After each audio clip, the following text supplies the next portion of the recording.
In 2008, Awana piloted a program entitled Home Base. It would be introduced formally in 2009 as Awana at Home, but Awana at Home was initiated much earlier than this pilot program. It began in 2002 with the introduction of the Rohrheim Institute. Now, many of you may have never heard of this initiative named after Art Rohrheim, co-founder of Awana, because it dissolved just a few years later. Some of the aspects of the Rohrheim Institute were repackaged for Awana at Home, and then later for Awana Homeschool. I was excited when the Rohrheim Institute was introduced. When Awana at Home was introduced, I saw some benefit, but also noticed some of the repackaging of the previous initiative. And I can tell you I was not on board when they introduced Awana Homeschool. I felt that it would take away from the local Awana club. I do not say this to disparage Awana. They had the vision to try to engage parents in discipling their children for 2 decades. But in hindsight, there may have been a flaw that I see being repeated today. Before we get into Awana at Home, I need to share that this is the journey that I have taken over the past 2 years from my personal experience and the general conversations that I have heard in children's ministry over the last decade or so. This was not developed by Awana, and the thoughts and views are my own. Many will seek to find negatives and how this will not work, and I openly acknowledge that this will not work in all scenarios. But then, what does? It comes down to our commitment to reach children with the gospel of Christ and partnering with parents in that endeavor. Over the last year, as a result of COVID, my perspective of philosophy of ministry changed in regard to how I approached the Awana ministry. I will be sharing the journey that God led me on to get to where I am today as I embrace a new aspect of our local church ministry called Awana at Home. I feel this background is important to help you understand how I changed from not wanting parents to do Awana at Home via Awana Homeschool to where I see Awana at Home as a ministry extension today. I kept hearing the following stats and statements from children's ministry leaders and different organizations. You may have heard these as well. The first one, 1 in 168. There are 168 hours in a week, and we may get 1 hour a week to influence a child. People consider themselves as active participants in church if they attend 1.7 times a month. These two stats were driving forces in where God was leading me. Stats showed that in today's culture, children may only attend twice a month. While many lamented that we are competing with sports and other interests, and how many did not take church seriously, I was wondering how we could reach them if they did not attend for any reason. But there was another stumbling block that children's ministry leaders had trouble navigating: the adequacy of parents to disciple their own children. Deuteronomy 6 is often quoted.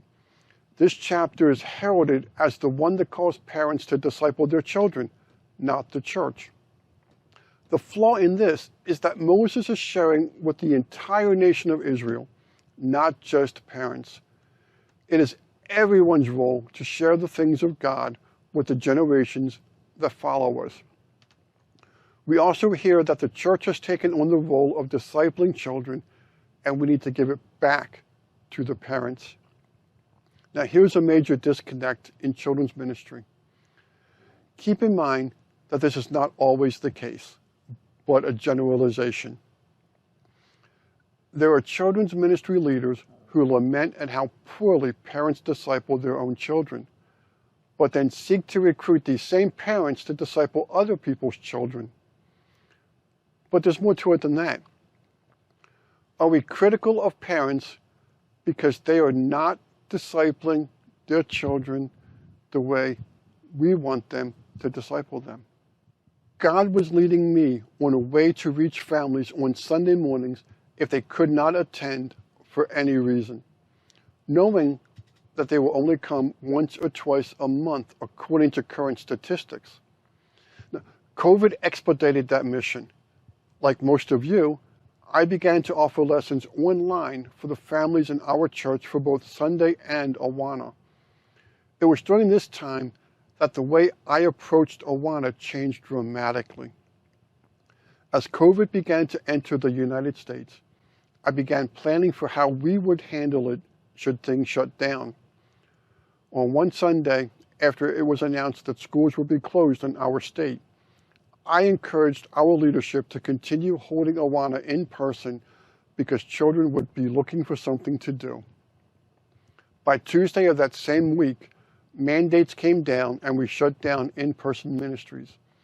With only 6 weeks left in our Awana year, I now encouraged our leadership to allow me to cancel Awana for the remainder of the year so I could implement what I envisioned weeks before so we could move forward seamlessly.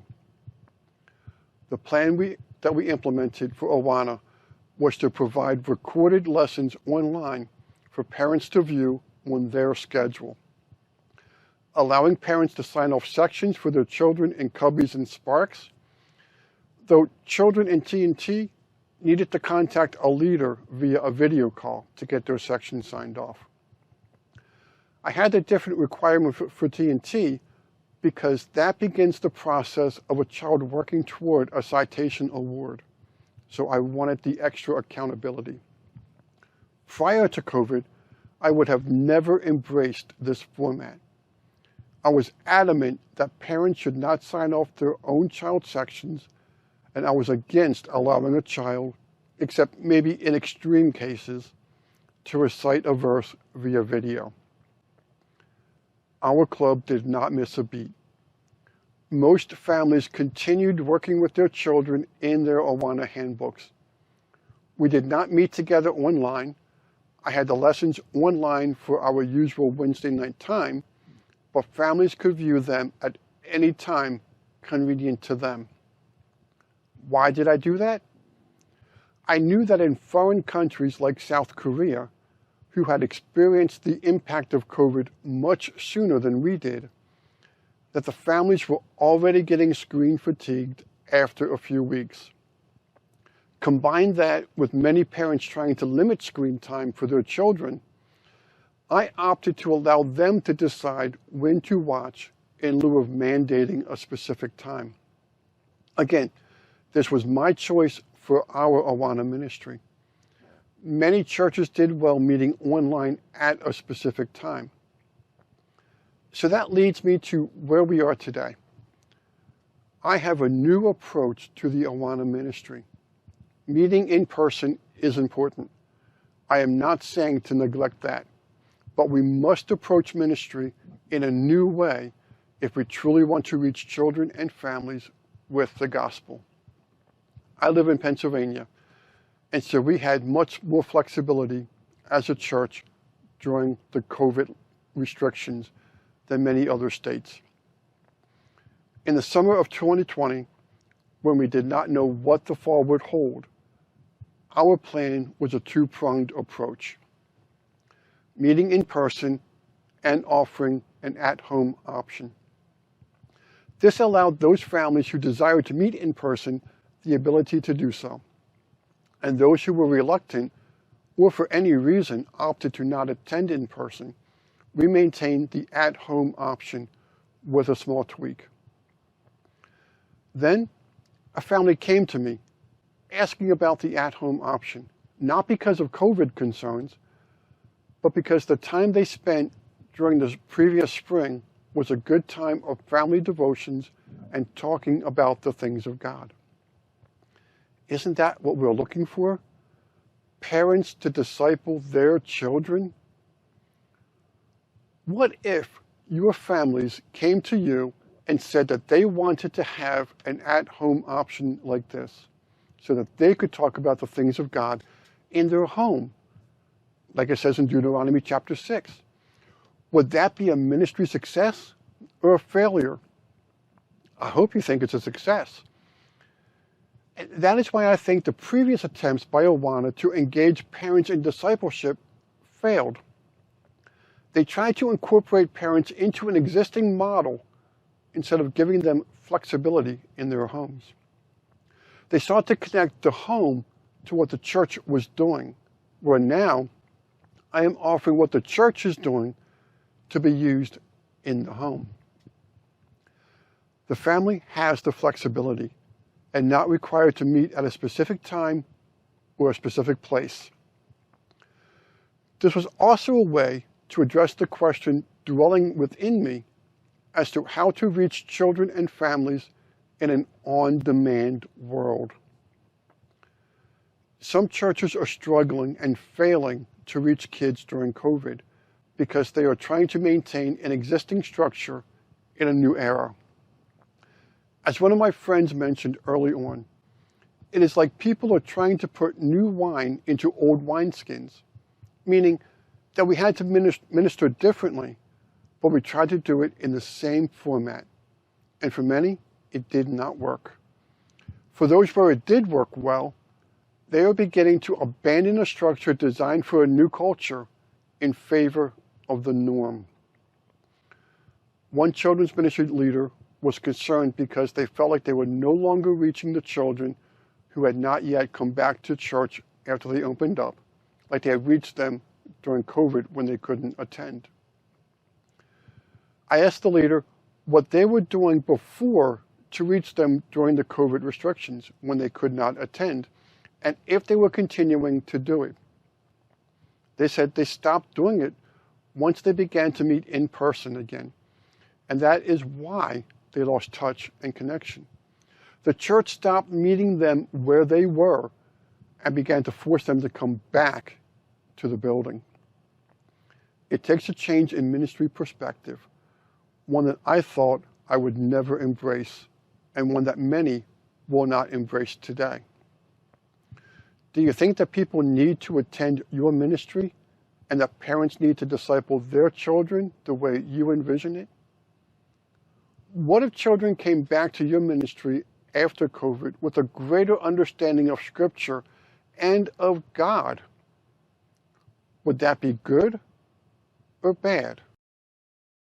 I hope you think that it is good, but then that also means that our perspective that parents are the ones who should disciple their children and are the most influential in their child's spiritual development is true. But how do we embrace this new paradigm? What if parents said that they enjoyed the family time they had during COVID and want to continue that and no longer attend your Awana ministry? Is that good or bad? Again, I hope you said it is a good thing. Now, I am not saying that getting together with others in church is bad.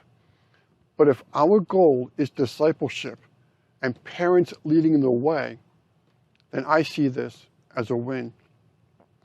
Realistically, most of your families will not opt for the at-home option. That means that you have to decide if it is an option that you are willing to embrace. If you do embrace it, that means that you will have to have a multi-pronged approach, an in-person approach and an at-home approach. And with the at-home approach, you need to decide how you will structure it. So if you have begun to embrace the concept of Awana at home, let's take a realistic look at it.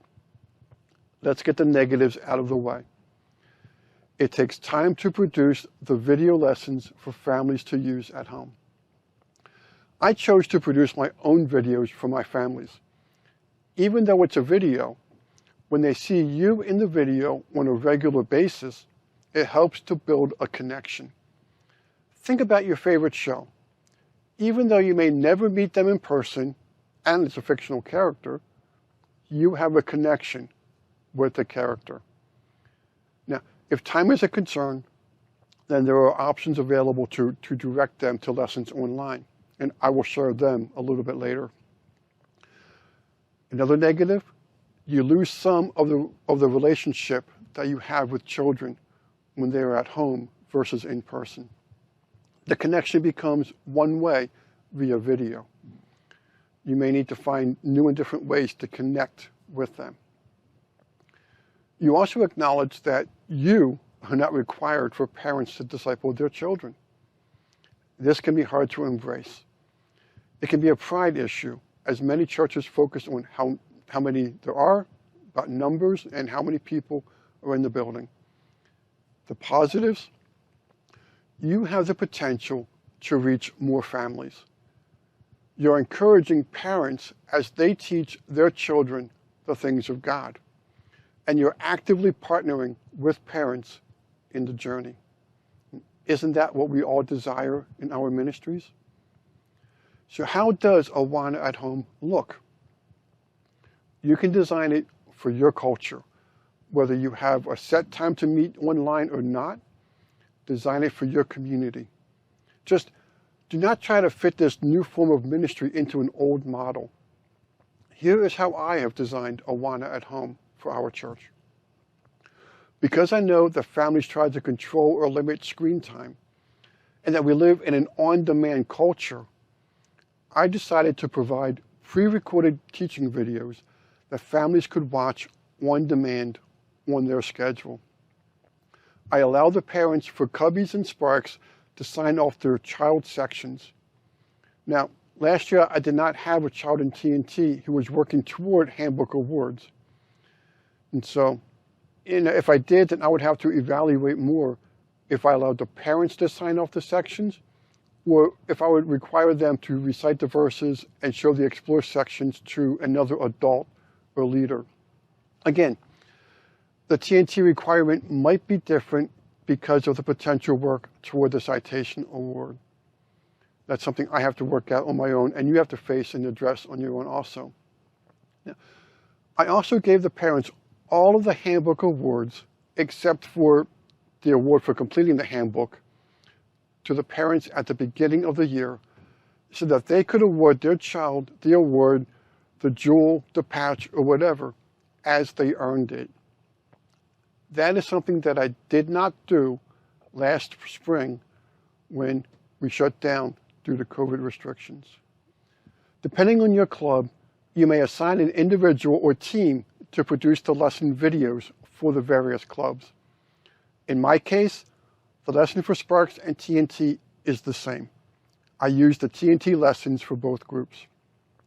That means we provided 2 lessons each week, one for Cubbies and one for Sparks and TNT. The lessons were not extravagant. They shared the lesson and the main point.